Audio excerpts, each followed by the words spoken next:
during our own committee deliberation as we prepare our reports to go back to Parliament. I just wish to remind all honourable members and the submittees that all questions and comments should be directed through the chair. For viewers following this meeting live on Facebook, you can submit your questions via the comment section, but only relevant questions will be considered by the committee.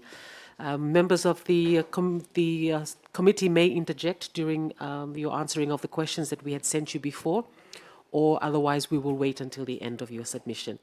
I just want to remind everybody that this is a parliamentary proceeding and all information provided is protected under the Parliamentary Powers and Privileges Act and the Standing Orders of Parliament.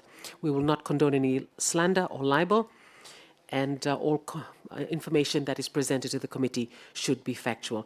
Please turn your mobiles on silent, and we'll ask that we keep movement to a minimum because the cameras will be on as well.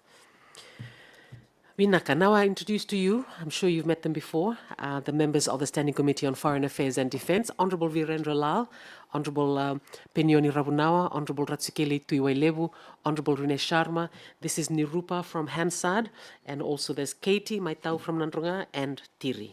And I'm Lenora, the chair of the committee.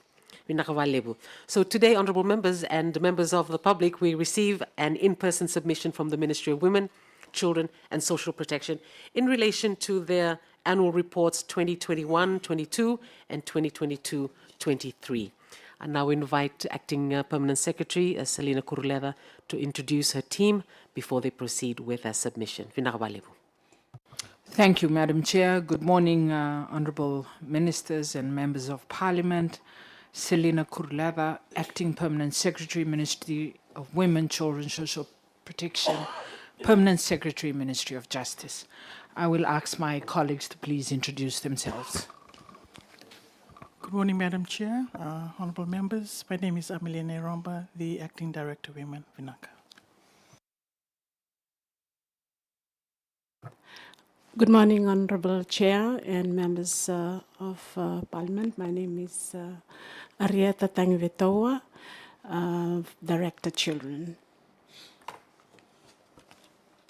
Good morning, Honourable Chair and Honourable Members and the Secretariat. My name is Amy Mbanimarama, Head of Admin Finance for the Ministry. Good morning, Madam. Honourable Members, Vermo Muria, Director Social Protection. Good morning, Honourable Chair and members. My name is Rosia, National Coordinator for Social Protection Reforms, Vinaka. Good morning, Madam Chair and Honourable Members. My name is Mireoni Tuimuru, Director Poverty Monitoring Unit. Vinaka. So, Madam, with your permission, we'll get straight into it. There were about 10 sections of questions. Each section had about 4 to 5 questions.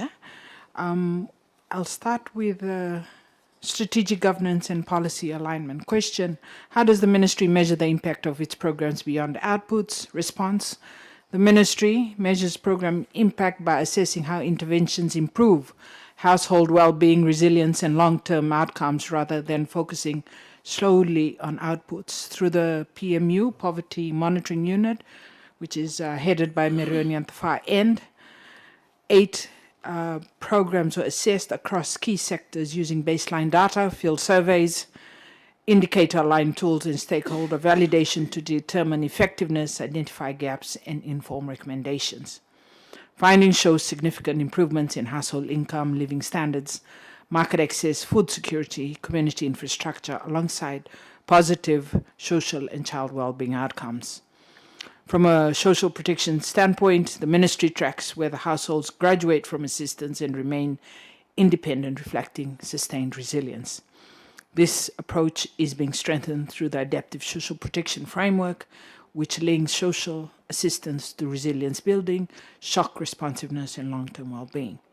What mechanisms are in place to ensure alignment with international conventions such as CEDAW and CRC, and that translates into tangible national outcomes? Response: we translate our obligations through a comprehensive policy, institutional, and coordination framework that aligns national commitments with gender equality objectives. For the information of this committee, we also have established the Fiji Human Rights Task Force, which was initially supposed to meet once every quarter, but currently we are meeting once a month. So we prepare our responses, which we anticipate to be tabled or reported to Geneva before the end of this year. How effectively are cross-ministry collaborations functioning, particularly for gender mainstreaming and poverty reduction initiatives? Our response: it has been quite effective. It depends on the different programs that is running. One of the biggest programs we have in the ministry is the REACH program, where it's not only the Ministry of Women, but across all sectors: education, justice, health. We also have FRCS, ODPP, Legal Aid Commission, who form part of this outreach program. And recently, you would have noticed in the news the reporting of the Moira last week, 2 weeks ago, and that was also in conjunction with the month of not Women's Day, but International Month of Women. Question number 4, what are the key policy gaps identified during the reporting period, and what corrective actions are planned? The CEDAW committee's concluding observations in Fiji State Report highlighted persistent gaps, including limited awareness and application of CEDAW among rural, Itoke, women with disability, and diverse women. And again, this is why there was a need to really beef up on the REACH program that went out there. Cabinet had also approved the 5-year CEDAW implementation plan to strengthen legal frameworks, build institutional capacity, and raise awareness, expanding gender transformative capacity development and gender responsive budgeting.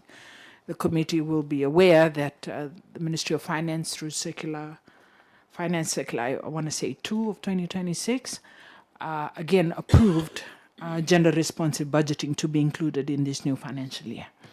I will stop there and I will ask Amy, Budget Performance and Financial Management, to please respond to the questions listed. Naka.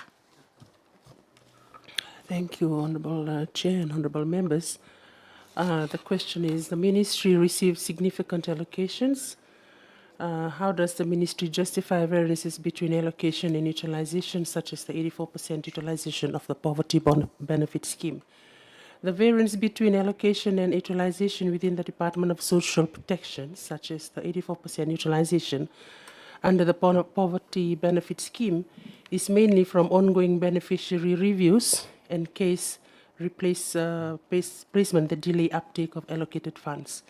Administrative bottlenecks related to completing assessments and obtaining full documentation and accounting adjustments, including invalid checks, returned and redeposited.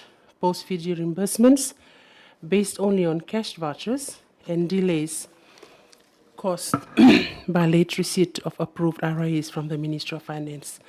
These variations do not represent a loss of funds. Yes, this was published in the dailies.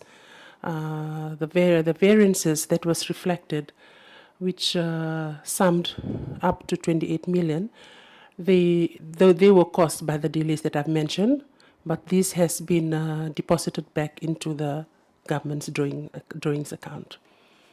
To address the underlying causes, the Ministry is implementing social protection reforms to strengthen budget credibility through improved forecasting and planning, alongside the development of an integrated beneficiary management information system to support real-time case processing, faster decision-making, better coordination of payouts, and ultimately more efficient and optimal resource utilization. Question 2, what were the main reasons for underutilization or overutilization across programs? Again, the Department of Social Protection under and overutilization of program funds stems mainly from delays in onboarding beneficiaries due to incomplete documentation and the prioritization of reviews and exits over new intakes, alongside operational constraints that slowed disbursement. Underutilization also resulted from vacancies within the ministry, late recruitment for technical assistance under the SPP reform, delayed implementation of child protection allowance adjustments, incomplete tender processes for the women's institution shelter, late engagement of the software developer for the social welfare management information system, project cost variations delaying the Barefoot College construction to the next financial year, and the unavailability of suppliers for large capital equipment purchases. Overutilization occurred primarily in SEG 6 for major SPP programs, transport assistance, social protection, and family assistance, where budget allocations were insufficient for the number of recipients, as well as across SEGs 3 and to 7 operational budgets due to increased outreach and activities beyond approved funding levels, requiring internal savings to meet the shortfalls. These patterns reflect administrative procurement and operational challenges that affect the timely and efficient use of allocated resources. When we request for the budget for these social protection programs, we normally give the figure for the utilization for the previous year, but we work with what we are given. So that is mainly why the overutilization happens. How does the ministry ensure value for money in major social protection expenditures? Social protection delivers immediate relief by providing cash and support to vulnerable households to meet basic needs, especially during shocks.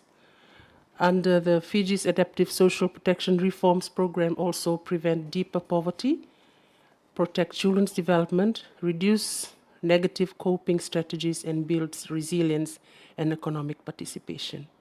The ministry ensures effective delivery through improved targeting, digitization, to reduce leakages and periodic program and expenditure reviews, supported by internal and external audits, beneficiary reviews, and oversight by the Poverty Monitoring Unit to maintain accountability and impact. Number 4, given the cash-based accounting system, how does the ministry track long-term liabilities and program sustainability? The ministry ensures oversight and long-term liabilities and program sustainability through strategic planning and strong financial management. This is achieved through alignment with the National Development Plan and mid-term expenditure framework supported by annual budgeting with forward projections based on beneficiary trends and program costs. Programs are designed with time-bound assistance and regular reviews, which help manage fiscal exposure and prevent open-ended liabilities. The ministry is also strengthening data-driven targeting and efficiency through ongoing social protection reforms, while promoting a welfare-to-workfare approach that links beneficiaries to livelihoods and economic participation, thereby reducing long-term dependency. In addition, the development of an integrated management information system will enhance real-time tracking, forecasting, and decision-making. Overall, while cash transfers remain flexible and responsive, the ministry complements this with fiscal discipline, improved systems, and a focus on resilience and self-reliance to ensure long-term sustainability of social protection programs. And the last question that I will be responding to, what internal controls are in place to prevent fraud, leakages, or mis-targeting of welfare assistance? The ministry has resolved to draft and implement strong internal controls and governance measures to safeguard welfare assistance from fraud, leakages, and mistargeting. These include clear standard operating procedures, segregation of duties, regular eligibility verification, and robust audit and compliance processes. Continuous program monitoring further strengthens oversight. In addition, the development of an integrated management information system will reduce errors, prevent duplication and fraud, enable real-time data validation, and enhance overall transparency and accountability. Together, these measures ensure that assistance is delivered with integrity, efficiency, and proper stewardship of public resources. I will now hand over to Director Social Protection for the response. Just before Director speaks, Ms. Marimarama, can I just ask, in relation to your answer to question B1, you were speaking about a integrated beneficiary management information system, because if when I go back to your annual report that of the years under question here, in 2022-2023, the auditor also said, as he did in the previous year, the ministry does not maintain a comprehensive list of receipts of benefits under the social protection program and a database to include their detailed information. So what you're saying there is you're fixing this issue? Yes. And how far along is it now, ma'am?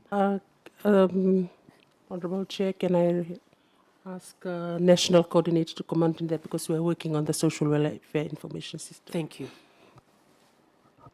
Thank you, Madam Chair. Just to respond to that, the management information system was built in two phases. One was the social protection management information system as an internal control, where we are currently digitizing all records and would be automating the payment system. So that system is already built, developed, and we are in the process of digitizing the records at the moment. The other one, the bigger one, which is an end-to-end system, which would also require registration, assessment, monitoring, evaluation, everything, the end-to-end process, that the system is currently in progress. We are almost finalizing the development of that. But just to answer, in the short term, we have a system already built, and we are digitizing the records. Vinaka. Sorry. In addition to that, Madam, if I may, so we want to have all the family assistance people on by June, July this year. So it's already started, and we're also training the staff.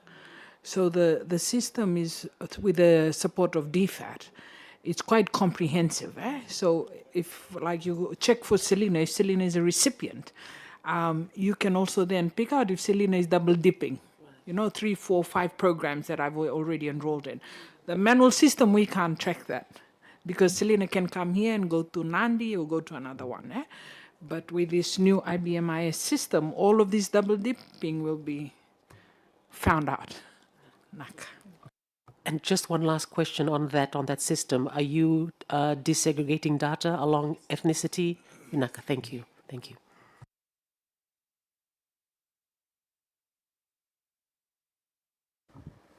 Thank you, Madam Chair. We'll move on to program effectiveness, social protection. The poverty benefit scheme assisted over 24,000 households. What percentage of national poverty does this represent? Madam Chair, the poverty benefit scheme has now been renamed to family assistance scheme, and it targets the poorest 10% of the household. At the moment, the current recipients is around 24,000 households. So that's roughly 52% of the 45,721 households identified as living below the poverty line in the 2019 Household Income and Expenditure Survey. So this indicates strong reach, but also clear coverage gaps caused by targeting limitations, accessibility challenges in remote areas, and program capacity constraints. To improve equity and accuracy, the Ministry is advancing key social protection reform, just like what Madam Hef has mentioned. And with that, we are also updating the proxy means test, using the latest Household Income and Expenditure Survey data and incorporating findings from a technical review by Development Pathways, which showed that the Poverty Benefit Scheme, Child Protection Allowance, and Social Pension Scheme collectively reach around 22% of Fiji's population. These reforms aims to strengthen program design, enhance targeting efficiency, and expand equitable coverage, reinforcing the Ministry commitments to a more effective, inclusive, and sustainable social protection system that reduces poverty and vulnerability nationwide. What is the beneficiary review process? Question number 2, Madam Chair. And how effective are the beneficiary review processes? So in here I can see that 3,063 reviews conducted within the reporting period in removing ineligible recipients. The beneficiary review process involves periodic assessments of individuals and households receiving assistance to determine their continued eligibility under the program. This includes a review of household composition. So for family assistance, it's a household assessment. So over time, we go back and check whether, if there are 5 family members in the initial application, the officers will have to go back and see that 5 are still there. If there's 3 or 2, then we have to decrease the amount to reflect the current household. We're also looking at their socio-economic conditions and financial circumstances. Some, when they apply, they don't have source of income.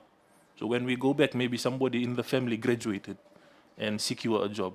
So that's a ground for review of their cases as well. Based on the outcome of the reassessment, the assistance may be adjusted, increased, or decreased. maintained at the current level or terminated where beneficiaries are found to be no longer eligible. They are able to stand on their own 2 feet. So the 3,063 reviews conducted today, they have primarily focused on updating that beneficiary records. As the national coordinator has mentioned, we are currently digitizing our manual records. So that's why a lot of review has been facilitated by the offices, because we are going back to the families either to get incomplete documents or full set of documents, and we are also reviewing at the same time, doing a holistic review on their cases. There are some limitations as well. At the moment, we have, as Madam Minister has mentioned in Parliament, we have 108,000 beneficiaries currently under our system. And with that come challenges in terms of covering all during one financial year to review all the cases. So sometimes we re-strategize and we review according to the years that they come into the system. So to strengthen effectiveness of the review process, the Ministry is processing the following improvements: implementation of a management information system to enable timely data-driven reviews and automated triggers for reassessment, enhancement of targeting tools, including update to the proxy means test, and ongoing social protection reforms aimed at improving program integrity, efficiency, and responsiveness. These efforts are expected to enhance the Ministry's ability to accurately identify ineligible beneficiaries, improve data quality, and ensure that assistance is better targeted to those most in need.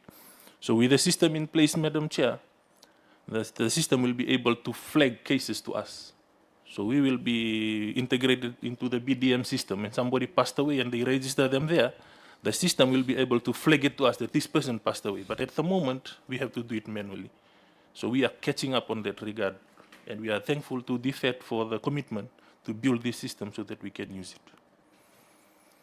What measurable progress has been made under the welfare to workfare approach? The Ministry welfare to workfare approach focuses on transitioning beneficiaries from dependency on social assistance to economic empowerment and self-reliance. To date, measurable progress has been achieved through skills development and training to enhance employability and entrepreneurial capacity, provision of seed capital and resources to support the establishment or expansion of income-generating activities, referral and linkages to employment opportunities with both the public and private sectors. Under the National Development Plan, the Ministry is committed to supporting 300 beneficiaries under the Welfare Graduation Program by 2027. So we are aligning our targets towards the National Development Plan, and we are working according to that.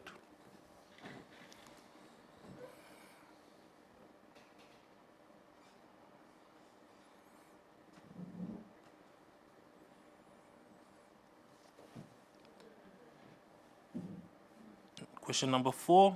How does the Ministry ensure that social assistance does not create long-term dependency? And the Ministry ensures that social assistance does not create long-term dependency through a combination of time-bound support, regular reviews, as I've mentioned earlier, Madam Chair, and structured graduation pathways through the Welfare Graduation Program. So when we talk about time-bound assistance, before we used to give social protection program, it becomes a family, it's a generational assistance. But we have made some changes to that. So the family assistance schemes, those that are looking at assisting the poorest of the poorest, we are giving only 3 to 5 years. So we have to continuously review throughout that period to see that we are able to empower them to go on to other things, rather than just relying on the assistance provided by government. So we have the regular beneficiary reviews and the graduation strategies. And I believe this has been highlighted in our social media pages in the Fiji government, where Madam Minister is going around handing over empowerment welfare graduation items for recipients to start their businesses, and we start training them to be independent. Number 5, what monitoring system are in place to ensure targeting accuracy of vulnerable population? During the reporting period, the Poverty Monitoring Unit transitioned from using paper questionnaires to the combo tool application to enhance the entire data collection and reporting process. Director BMU is also here who can give more information into this. But the Ministry has also established a range of monitoring and targeting mechanisms to ensure that social assistance reaches the most vulnerable populations accurately and efficiently. So the key system approaches include the standard operating procedures. These guide officers in applying eligibility criteria consistently, ensuring that assessments are conducted in line with approved policies and standards of the Ministry. proxy means test. We are also, the Ministry Poverty Target Program utilize an inbuilt PMT model based on the National Household Income and Expenditure Survey data to objectively assess household poverty levels and determine eligibility.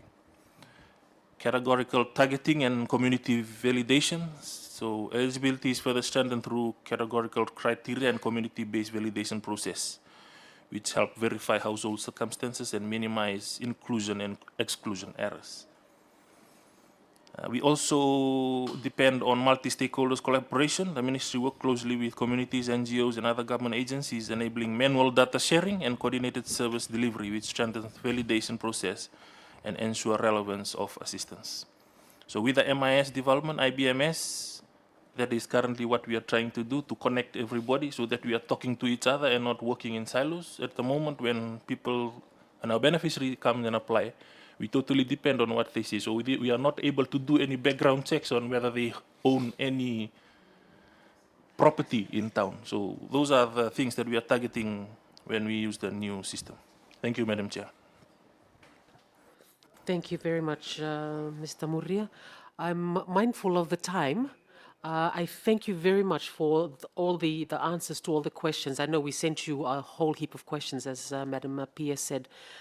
Perhaps this time I might, because we have to excuse one of our members of the committee in the next 20 minutes, I wonder if we could open up the floor to the members of the standing committee for any questions that you need to ask now, and then we can carry on.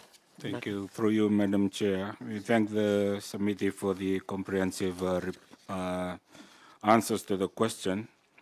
Now, my question to the chair of the Family Benefit Scheme, the eligibility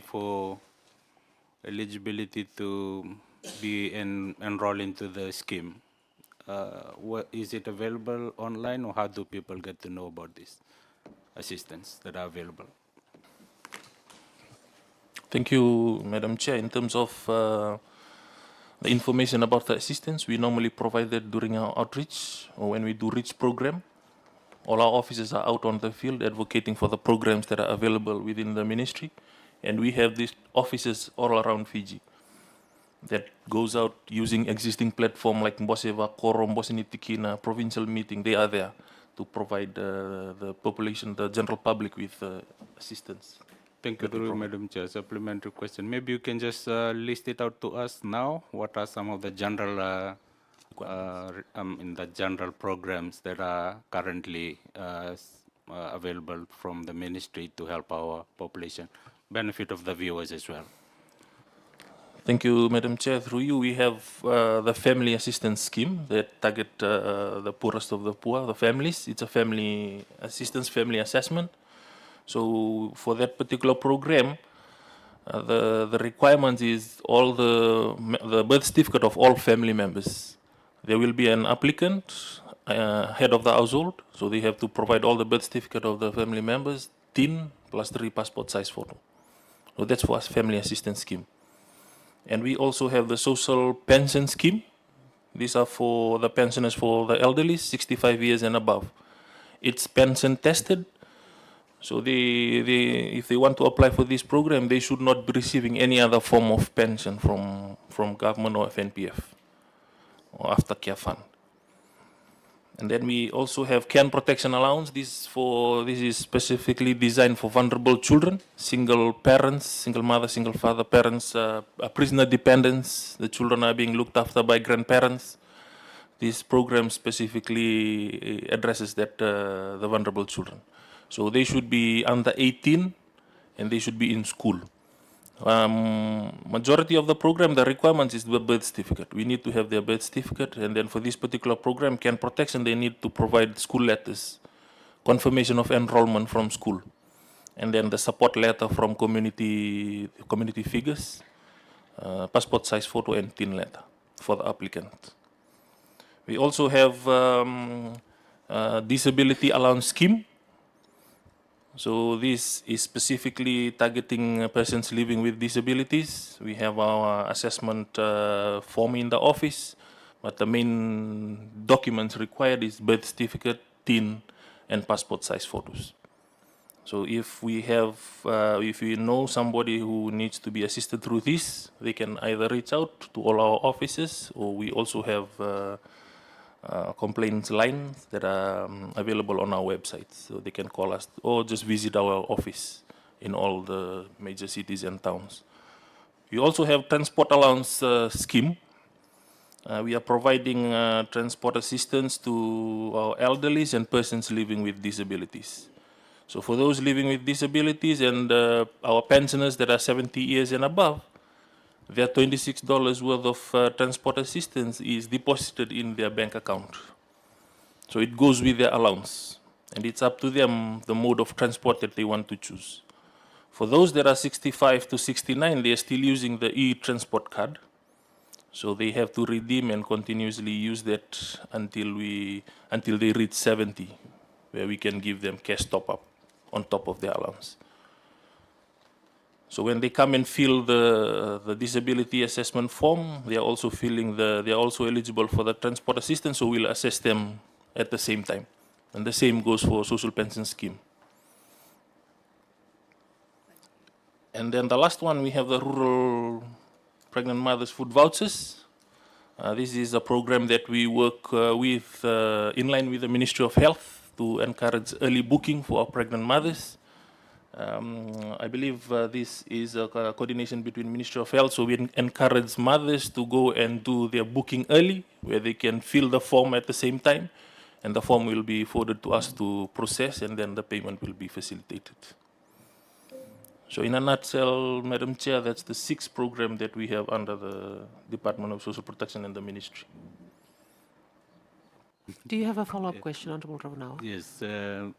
What would be the minimum what you call the income for a household to be able to access this assistance? And I also noticed that you're looking after the 52% from the household income expenditure survey. What about the 48%? What is the ministry going to do about the other 48%? Thank you. Thank you, Madam Chair. Through you, I believe for the family assistance scheme, it covers the 58%, but there are other programs that covers the rest. So if you're looking at the poorest of the poor, 24,000 families are already covered. But there are other programs, like I mentioned, Can Protection, Disability Allowance, Social Pension Scheme, that covers the rest of the families. But if you're specifically looking at families, then we already covered 24,000. And every new budget, we are onboarding new families and also graduating some. So some are coming in and some are going out.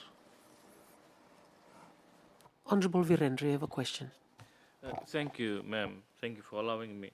I think on the same issue, when we go around, we receive a lot of complaints. When people apply for these social protection schemes, what we have been told that when welfare officers go and visit their homes, and when they see they have these basic amenities like the freezer or TV, they say, oh, you don't qualify. You got a freezer there, you got a TV there, you don't qualify.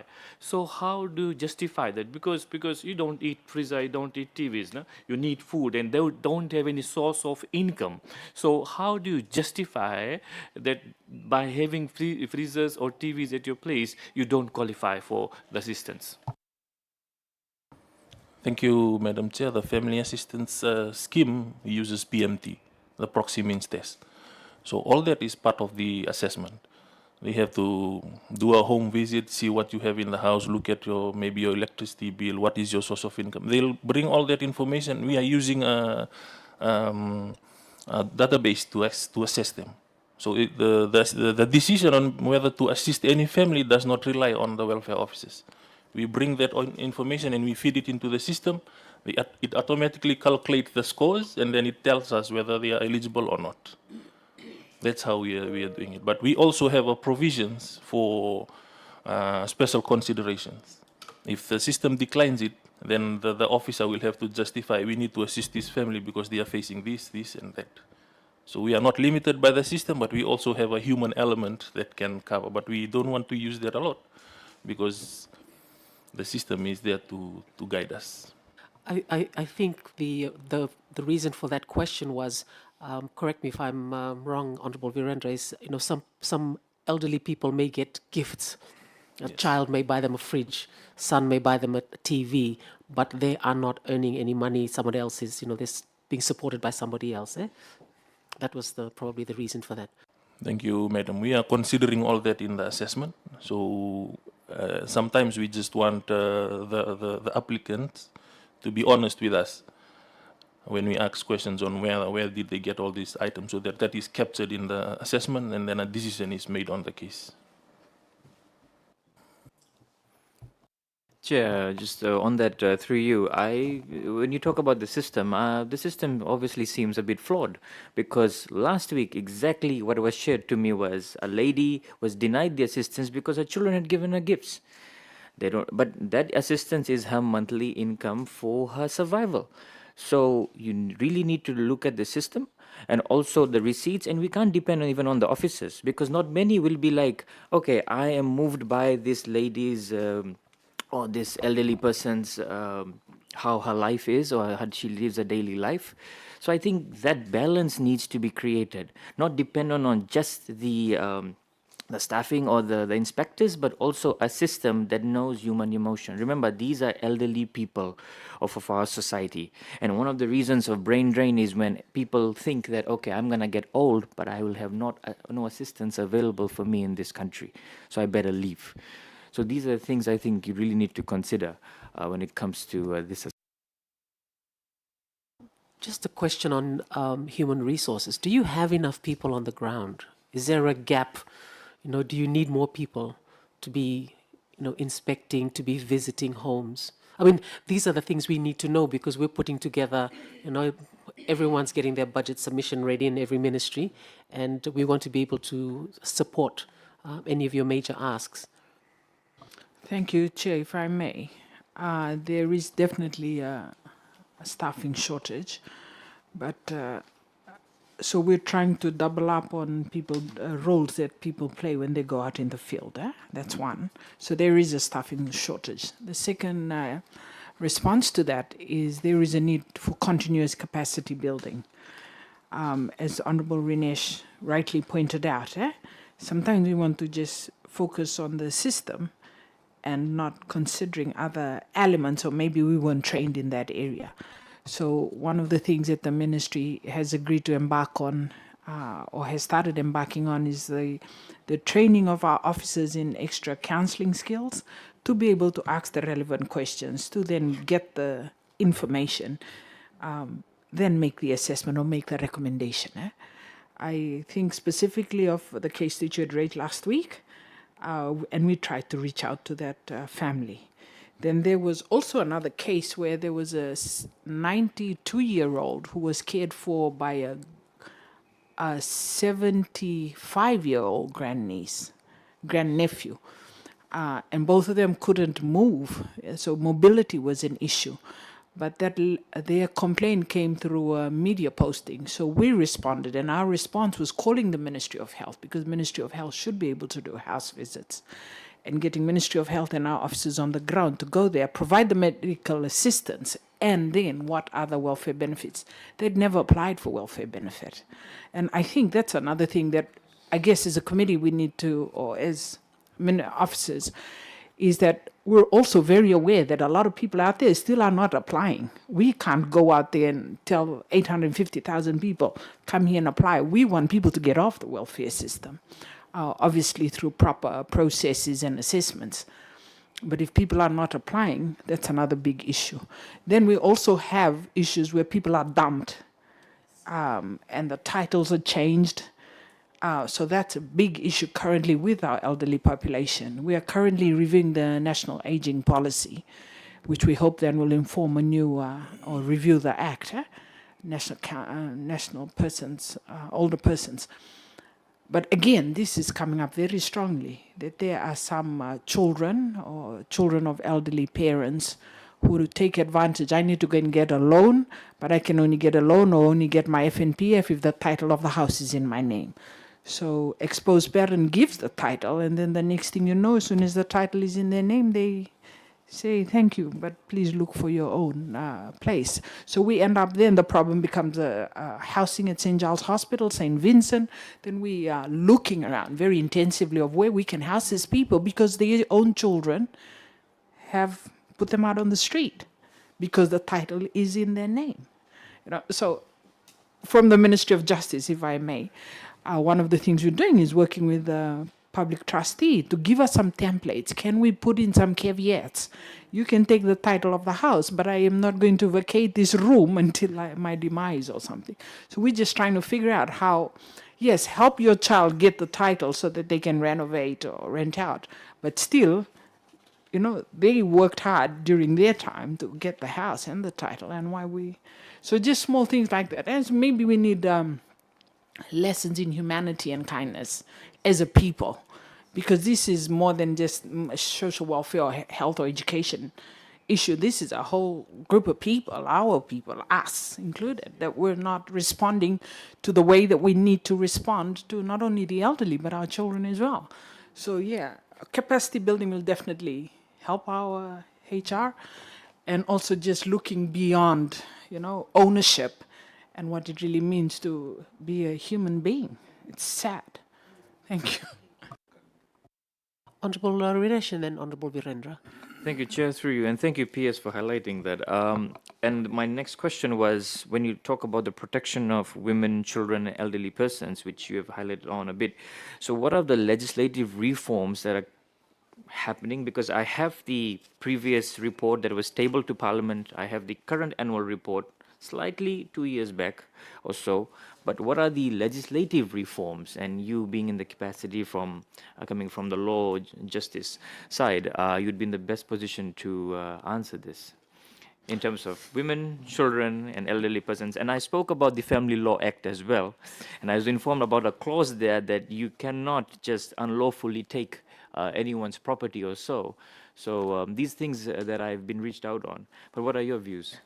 Yes. Thank you, Honorable Rinesh. So the legislative program includes the Child Justice Act, the adoption, and the Child Care and Protection for children, and the Family Act for women included. But one of the things that is coming out very clearly as more work is being done, the way we have operationalized these acts, the regulations and the rules, some of it need to be tweaked.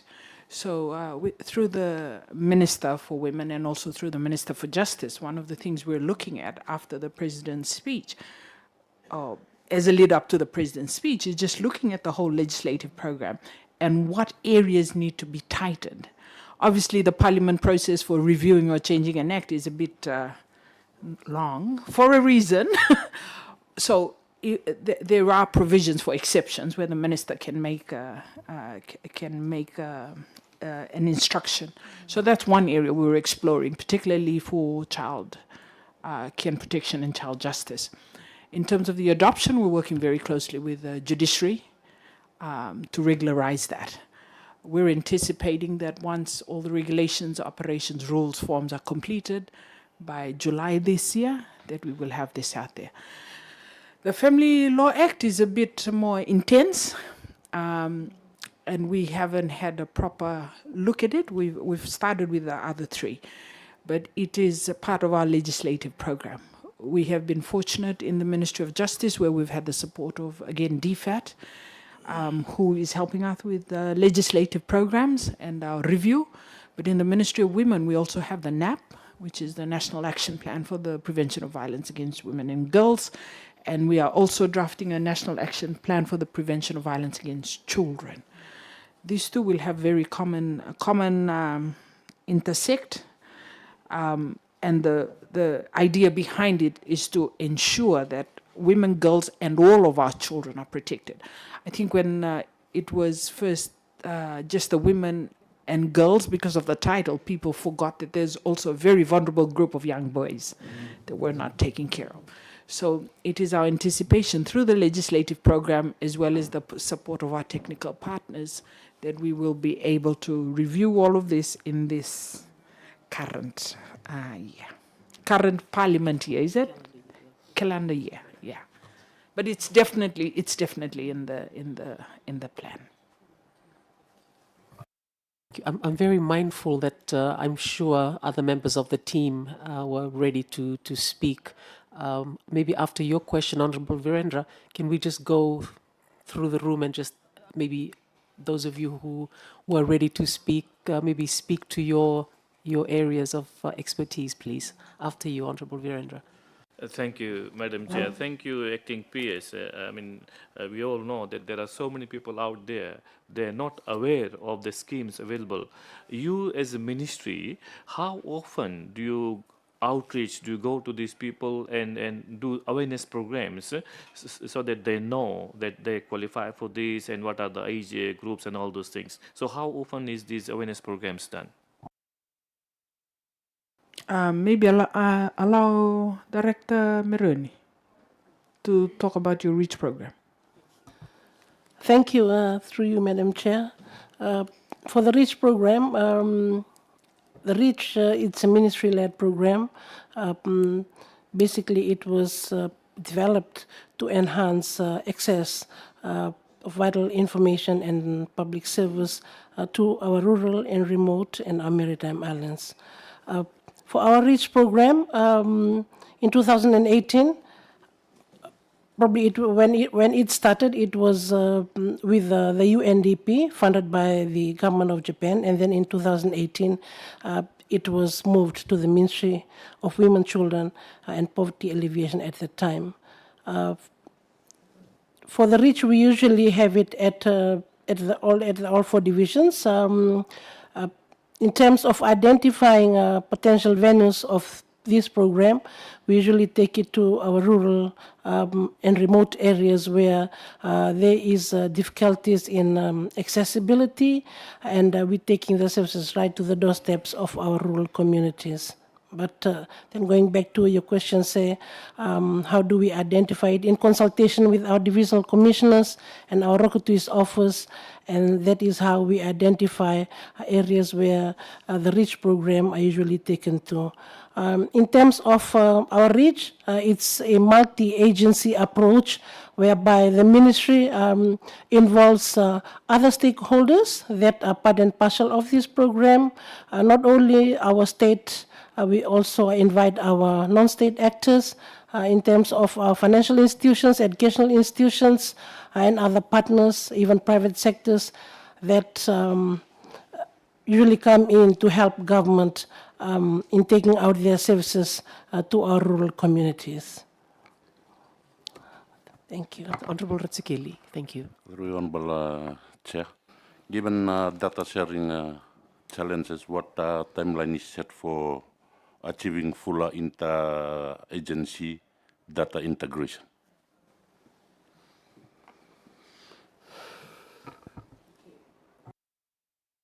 Thank you, Chair, and thank you, Honorable Ratskeli. It's an ongoing piece of work, but government this year, not this year, in 2024, allowed ministries to exchange data without the need for an MOU or MOA being signed. However, when we come to like family assistance or any schemes, we also need to talk to FNPF. We also need to talk to Fiji Revenue Customs. Right now, the data sharing is view only. For those agencies, they have to ask, then we can give. But Ministry of Health, Ministry of Justice, Education, we can freely share data. So I guess long and short is it is ongoing. There is no restriction between ministries, but in terms of going to an organization outside of the ministry, including TLTB, FRCS, FNPF, each time the request must come directly to the permanent secretaries of the various ministries where you're asking data from, then we can supply it. Thank you, Chair. Through you, the ministry has funding that they allocate to these organizations. What trend have you seen in terms of the growth of women as entrepreneurs, women empowerment, getting into businesses, using local resources? Where are we? What does the data say? Is it effective? Is it worth every taxpayer penny? Thank you, Madam Chair. Honorable Rinesh, thank you for the question. For for government, we don't have all the resources to be able to make outreach to our communities. So that's where we provide grants and assistance to women's institutions, NGO grants to our women's groups and women-led organizations who have the capacity and also the outreach out to the local communities to be able to provide capacity building for women out in the communities and also raise awareness as well. So this is where we work very much in collaboration with our women-led organizations, women groups across the country, and also through our National Action Plan on Women's Economic Empowerment, we've identified the challenges that women are not able to have access to markets and all the other challenges that we've seen that we need to be working very closely with other government agencies, which the ministry cannot do it alone. So which is where we provide those kind of grants and opportunities for women institutions across the country. We've seen that, and you might have noticed some of the success stories our women entrepreneurs have, we've invested in through our Women's Economic Empowerment grants. We've invested in grants that will be able to make expansion on whether it's build up to their new businesses or expansions, and also supporting their communities in the communities in villages and settlements. Yeah? So we've seen support in terms of them having to identify their markets, but it's still a challenge for those who are out there in the maritime areas. And how do we get to work closely is where we work closely with our development partners, banking institution, financial institutions within government to see how can we expand the work that we do in ensuring that women are able to meet and also be resilient when it comes to disaster. Impacts of disaster has an impact on their work in their entrepreneurial activities as well. So having some sort of smart agriculture incentives as well. So this is where we work very much in collaboration across other government ministries to be able to support them. Okay, my question is, do you have any data? Existing businesses that have not survived, started off but have not survived. Do you have that data? We would be able to provide you that in writing as well, in terms of the success stories and where women have expanded through. And that will be. Do you also have data on when you give grants to these organizations, Chair through you, how much is administrative cost and how much is actually tangible outputs gone to? Yes. So basically for the grants that we provide, majority of them are basically for the program implementation on the ground. Yeah. So basically to provide empowerment programs across the country with women from all walks of life. So we're looking at women in terms of women institutions who provide these opportunities on women's economic empowerment, gender-based violence programs, and also gender and climate change and disaster risk reduction initiatives. So that's where we've all provided our support through. They'll be able to have that coverage across the divisions as well. Yeah, my last supply on that, sorry. So you would agree that inclusion is necessary for empowerment and growth. So where is the space for empowerment for men in all of this? Not young boys, men. We are a ministry that believe that the men must come with. The women cannot do this alone. Whether we're talking about it as a welfare issue or a justice issue or an education issue. When the women, so the grants for the women, whether they apply for it as an individual or through an organization or a co-op, they must submit the business plan, the trustees, all of this.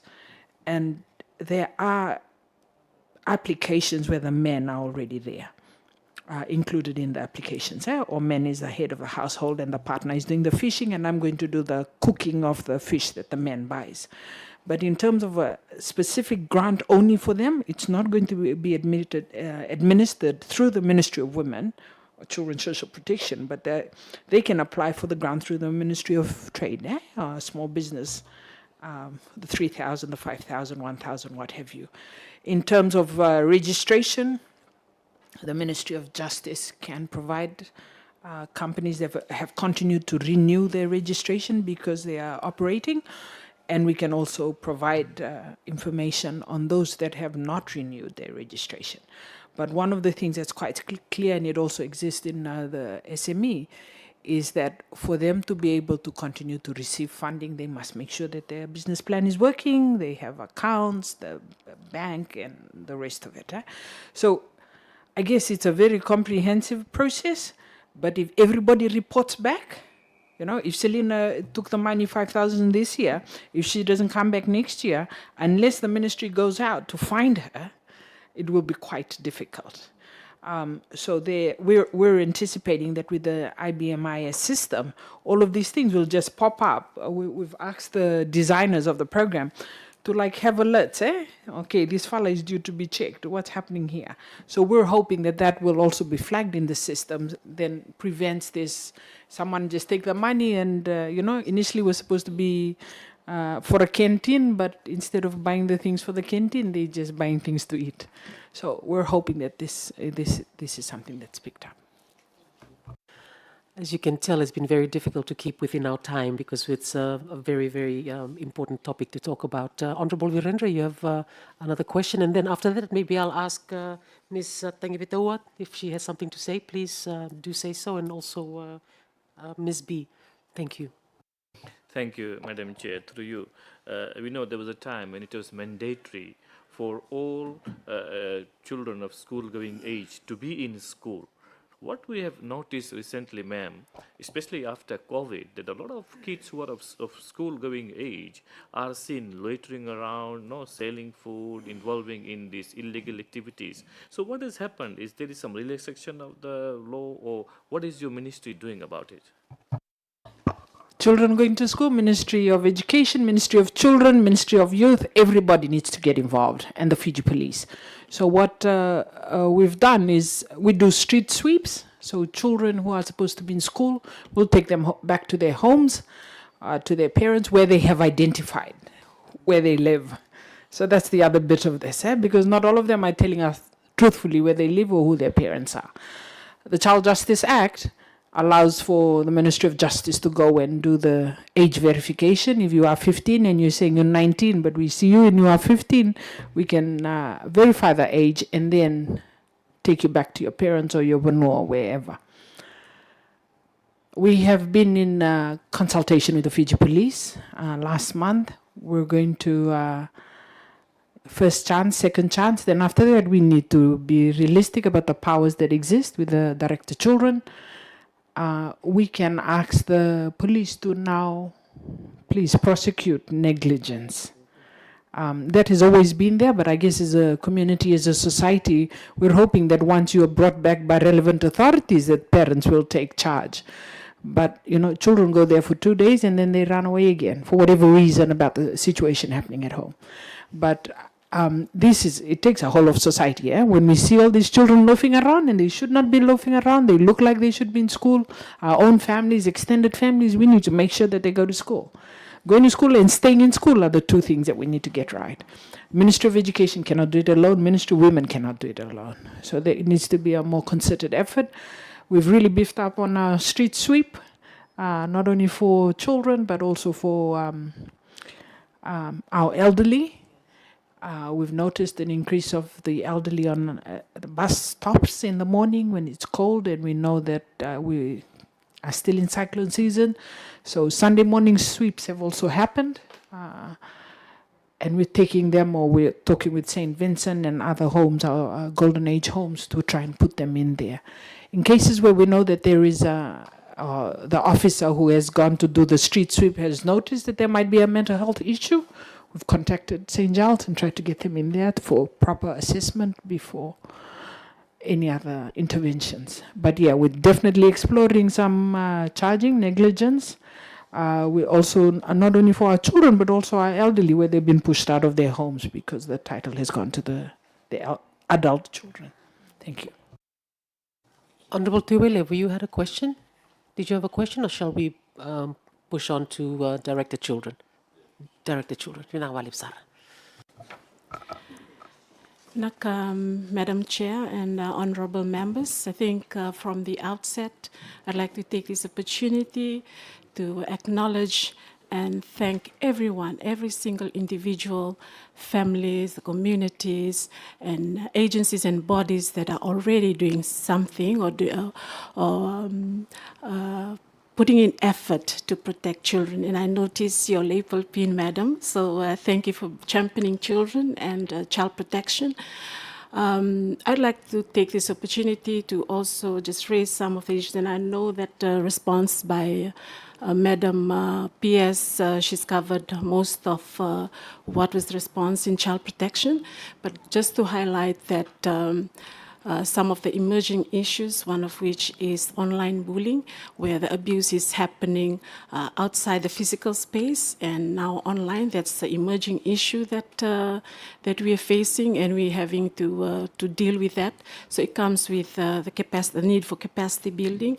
I've also noticed the response provided by Madam on our staffing. So that's an area that, because we are a new department, we are going on our second year as a department. A lot of legal reforms and legislations that we are currently undergoing. That includes drawing up of the regulations. And I want to acknowledge your contribution in ensuring that the Child Justice Act and the Child Care and Protection Act was enacted, and as well as the Adoption Act, which will commence soon. We also like to raise the importance of one of the questions, and it was one of my favorite questions. This is about case resolution rate. And because we're a new department, we're working on indicators as well on how to work with indicators and outcomes for children. And I think using those questions as a form to inform us of what the outcomes will be very important for the new Department of Children. And we want to acknowledge everyone who have contributed to protect children in this country. The question on how effective our juvenile justice and residential services in terms of rehabilitation outcomes. This is effective for us since our programs support rehabilitation, but with the new legislations and regulations in place, we hope to get more programs. We want to test more programs, and we see that it's contextualized to Fiji's context, and we want to create more protective environment for our children.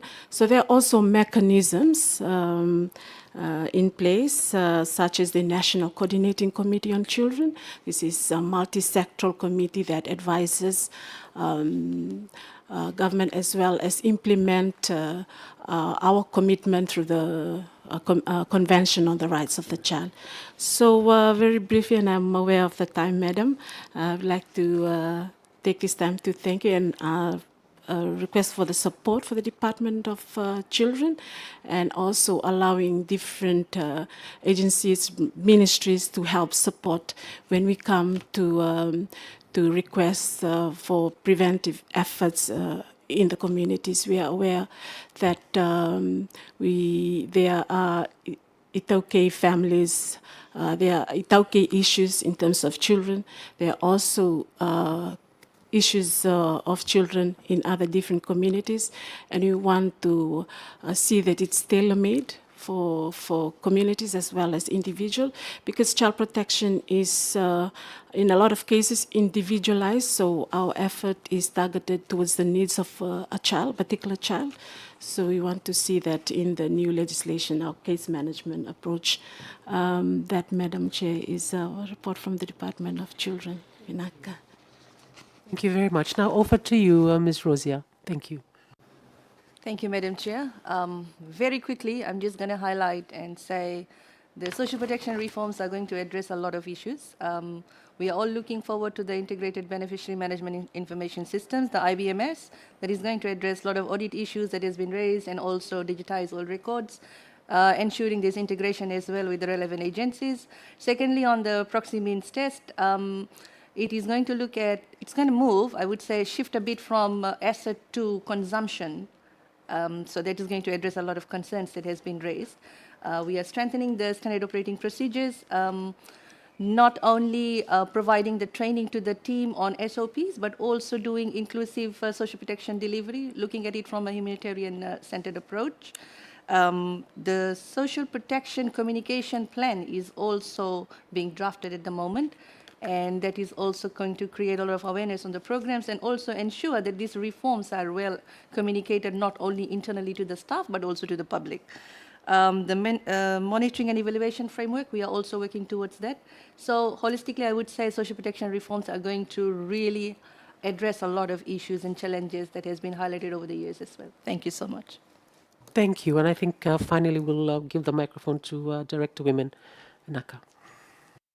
Thank you, Madam Chair. Whilst we're still in March, I would like to really, on behalf of executives, and to thank all government agencies, institutions, and also women's group from private and public sector for celebrating International Women's Day. And I believe that this has really raised awareness in terms of the recognition and the contribution of work of our women and our mothers across the region, and also with at all sector and also in our society. And also something that we would like to see that other international days, Pinktober and also International Rural Women's Day, something that could be really celebrated and recognized and being done across the same as how we did for International Women's Day. Probably just to add on in terms of the outcomes on our National Action Plan on the prevention of violence against women and girls. We've just recently had a midterm review on the National Action Plan, and we've seen something that we would like to strengthen the work on our prevention across government and also across government agencies. And as you have seen and also seen in our responses, that it has really brought about changes in terms of our GBV coordinations across government and also within our CSO partners and also institutions as well, having our national shelter guidelines for every safe houses which housing gender-based violence survivors. So this is something that government is really grateful for, and also the service delivery protocols that we would like to have in place as well. And Madam Piaz has also mentioned that some of the reforms that we would like to do, one of particular two as well is under National Action Plan, is the DV, the Domestic Violence Act as well. We've seen there's a bit of gaps in terms of how women and girls are actually reporting gender-based violence cases when you're out in the maritime areas, looking at access to justice services, services in the rural communities. So that's something that we see that is not really something that we can work in isolation, but how do we work across government and institutions that will be able to address that as well. Basically, in terms of women representation across sectors and looking at how are we working, in terms of addressing gender-based violence, women's economic empowerment, and also gender and climate change and disaster risk reduction. It's really a whole-of-government approach. We'd like to reiterate here, and also how do we get to really work together in deliberating and supporting our women and girls in development in the next 5 or 10 years or so. But specifically on that question in terms of how do we get involvement of men and boys in the communities, Honorable Rinesh, this is something that's already been working on the ground in our communities, stakeholders, and also considering when we also go out to the communities, we work in collaboration with other CSO partners and NGOs, undertaking gender roles, gender trainings as well. And that's also something that we would like to see when we conduct trainings or awareness in the communities. Not only that men are always excessive to these trainings, but there are parallel programs that are happening on the ground. So whilst the mothers are accessing training opportunities, we also have moms and dads, but also have awareness programs for the children that might be working parallel. So in that way, and also considering the gendered care roles that women play, how do we ensure that this is valued in households? How do we share those gendered roles to be able to look after the children while our mothers get to access and also excel from where development in the rural communities as well. So there's already work around that. So it probably it's a matter of strengthening and working more in collaboration with our men and counterparts, and we really to work together, just reiterating what Madam Piaz had mentioned. I thank you. Thank you very much. Honorable Virendra. Thank you, ma'am. This is not really a question, this is a comment, but you can always respond to this. In fact, this is in regards to bus assistance given to our elderly. Initially, what used to happen is this used to cover a period of 3 months. They were given certain amount and it covered 3 months. And in that case, they were able to actually plan their trip, no? Especially for those who go long distances. Now, what has happened now, it is given monthly, and when they, especially for long distances, they can go to the where they ever want to, but that is not enough for them to return. See, so it makes a bit difficult, and then next month they just top up the amount used. So again, you don't have that enough to. So how is the ministry dealing with it, and how can we improve on it so that because elderly, when they're alone, they feel lonely, they want to go to and spend some time. So they can't be staying there for a month, and if you are out of your office, you can't get that money. So can you make it easier for our people, please? Just work on that, Naka. Final question from Honorable Rune Sharma. Thank you, Chair. Chair, just a word to the ministry, because when we, governments come and go, civil service members will come and go, the committee members will come and go, but we need to be aligned to the changes that we want, the National Development Plan. And what I'm coming to is, if there can be a precedent set where when we look at the new report, the committee is updated on the key findings and the committee recommendations from the previous report that was tabled to Parliament. And if your ministry can very kindly inform our Secretariat of the key findings and the committee recommendations that have been ticked off from the previous report that was tabled. So we are aware that, okay, these issues have been dealt with. I've heard of the Child Care Protection Bill, which I see is in the pipeline. But there are many more here before me, so if that ministry can consider, and I think this is something as a committee we'll be telling other submittees as well, so we can be aligned, and rather than getting derailed with our commitments and so forth. That's all from me, Chair. Thank you. Bindaba Levu, thank you very much, honourable members, and thank you very much to the staff from the ministry. I just want to say thank you again for your time. Thank you for answering our questions so succinctly, and I hope that you won't mind if we come up with more questions. We'll just send them to you, and you can just send back your written replies. But again, thank you very, very much on behalf of the committee. Vinaka, thank you.